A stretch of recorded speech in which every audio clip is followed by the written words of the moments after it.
क्या हो अगर पृथ्वी से मधुमक्खियों गायब हो जाए। आज मधुमक्खियों की 20,000 प्रजातियों हैं। इंसान जैसे जैसे इस धरती पर विकसित हो रहा है, वो प्रकृति से भी दूर होता जा रहा है। इंसान अपने अस्तित्व को बनाए रखने के लिए दूसरे जीवों और वनस्पतियों को मारता रहा है।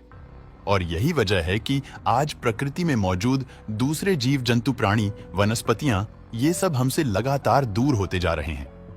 दोस्तों, क्या आपको याद है कि आखिरी बार आपने किसी चिड़िया का घोंसला कब देखा था?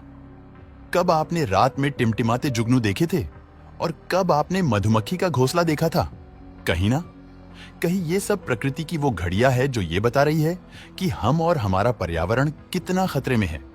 कभी आपने सोचा है कि आपके द्वारा खाया जाने वाला सारा भोजन कहां से आता है?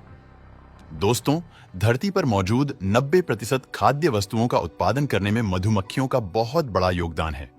आपको मधुमक्खियां सिर्फ शहद और मोम ही नहीं देती, बल्कि बादाम, काजू, संतरा, पपीता, कपास, कॉफी, अंगूर और ना जाने कितने तरह के फल और हरी सब्जियों का परागण मधुमक्खियां द्वारा ही होता है। एक मेल फूल को दूसरे फीमेल फूल से मिलन कराने की प्रक्रिया के बाद जब फल आता है, तो इस प्रक्रिया को हम परागण यानी पॉलिनेशन कहते हैं।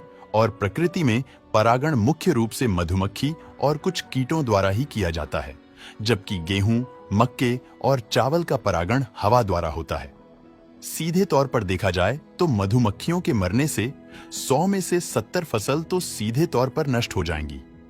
महान वैज्ञानिक अल्बर्ट आइंस्टाइन ने भी कहा था कि अगर धरती से मधुमक्खियां खत्म हो गईं, तो मानव जाति ज्यादा से ज्यादा 5 साल ही जीवित रह पाएगी, क्योंकि मधुमक्खियों की तादाद जितनी कम होगी, फल और सब्जियों की उपलब्धता उतनी ही कम होगी और उनकी कीमतें उतनी ही ज्यादा बढ़ेगी। और आज भी वैज्ञानिक कहते हैं कि अगर मधुमक्खियां नहीं रहेंगी तो इंसान का वजूद भी नहीं रहेगा। दोस्तों, सोचिए, अगर धरती से मधुमक्खियों का नामो निशान मिट जाए तो उनके डंक से मिलने वाले दर्द से तो छुटकारा मिल जाएगा, लेकिन पृथ्वी पर मौजूद पूरी मानव जाति चरमरा जाएगी। मधुमक्खी इस धरती पर अकेली ऐसी जीव है जिसके द्वारा बनाया गया भोजन मनुष्यों द्वारा किया जाता है। ये इतनी मेहनती होती है कि आप सोच भी नहीं सकते। 1 किलो शहद बनाने के लिए लगभग 50 लाख फूलों का रस चूसना पड़ता है और 1 लाख मील तक उड़ना पड़ता है। ये धरती के 3 चक्कर लगाने के बराबर है। शहद हजारों सालों तक खराब नहीं होता। यह एकमात्र ऐसा फूड है जिसके अंदर जिंदगी जीने के लिए आवश्यक सभी चीजें पाई जाती हैं।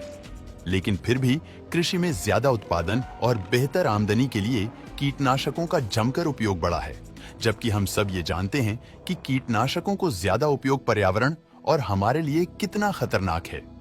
इसके ज्यादा उपयोग से दूसरे जीवों और मधुमक्खियों के स्वास्थ्य पर बुरा प्रभाव पड़ता है। अगर संक्षेप में कहूं तो कीटनाशक सिर्फ कीट को ही नहीं, बल्कि पूरे पर्यावरण को ही मार रहा है। वे उन जीवों को मार रहे हैं जो पूरी दुनिया और मनुष्यों की मदद करते हैं। अगर धरती से मधुमक्खियां गायब हो गईं, तो अधिकांश पौधे विकसित या पुनः पनप नहीं पाएंगे, क्योंकि उनका परागण नहीं हो पाएगा और ऐसे में बड़े पैमाने पर मरुस्थलीकरण होगा। और अगर मरुस्थलीकरण हुआ तो बड़े पैमाने पर कुपोषण, अकाल आदि का सामना मानव जाति के साथ साथ दूसरे जीवन जंतु को भी करना पड़ेगा। हालांकि कुछ वैज्ञानिक आज भी रोबोट मधुमक्खियों के निर्माण में जुटे हुए हैं। अगर वो सफल हो गए तो क्या होगा? यह भी एक बड़ा सवाल है। दोस्तों, अनजाने में ही सही, हम इन मधुमक्खियों को मारकर हम पूरे मानव जाति के साथ साथ अन्य जीवों और वनस्पतियों को नुकसान पहुंचा रहे हैं।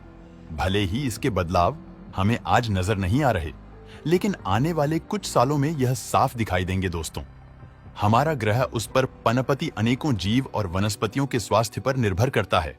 और जब तक हमें इन महत्वपूर्ण बातों का एहसास नहीं होगा, तब तक हम इसके खात्मे में अपना भरपूर योगदान देते रहेंगे।